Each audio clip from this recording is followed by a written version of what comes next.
जय श्री राम। आज हम आपके सामने भारतीय समाज की एक विवेचना लेकर आए हैं, भगवान राम की मृत्यु। भगवान राम भारतीय इतिहास में एक महान व्यक्तित्व हैं, जिनकी जीवन की कई महत्वपूर्ण घटनाओं से हमें नैतिकता, सामाजिक उपदेश और धार्मिक संदेश मिलते हैं। आप सभी के मन मस्तिष्क में भी कई बार ये प्रश्न जरूर आया होगा कि श्री राम जब भगवान का ही अवतार थे तो उनकी मृत्यु कैसे हुई। प्रभु श्री राम की मृत्यु से जुड़ी कई कथाएं प्रचलित हैं। एक कथा के अनुसार सीता जी ने अपने दोनों बच्चों लव और कुश को प्रभु श्री राम को सौंपा और धरती माता के साथ जमीन में समा गईं। सीता के जाने से प्रभु श्री राम इतने दुखी हो गए कि उन्होंने यमराज से सहमति लेकर सरयू नदी में जल समाधि ले ली। दूसरी कथा के अनुसार भगवान श्री राम ने धरती पर 1000 वर्षों से भी ज्यादा समय तक शासन किया।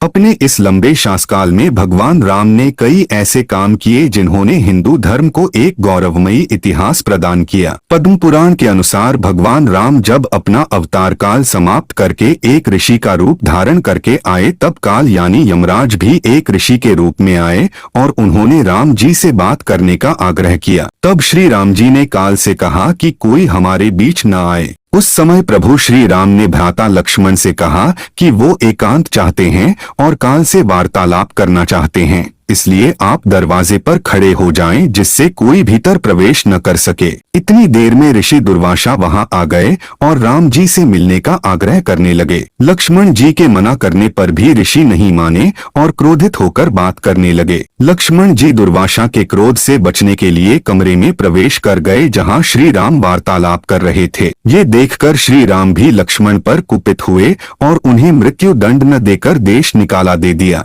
लक्ष्मण जी के लिए वह भी मृत्यु समान ही था, इसलिए वो सरयू नदी में समा गए और शेषनाग का रूप धारण कर लिया। भाई की जल समाधि से आहत होकर श्री राम ने भी जल समाधि का निर्णय लिया। वो सरयू नदी के अंदर गए और भगवान विष्णु का अवतार ले लिया। इस तरह श्री राम ने मानव शरीर त्याग दिया और बैकुंठ धाम चले गए। वास्तव में ये कथा भगवान श्री राम के जीवन से जुड़ी सबसे रोचक कथाओं में से एक है और ये प्रभु श्री राम के मनुष्य रूप को त्याग कर वापस विष्णु रूप में आने के बारे में बताती है।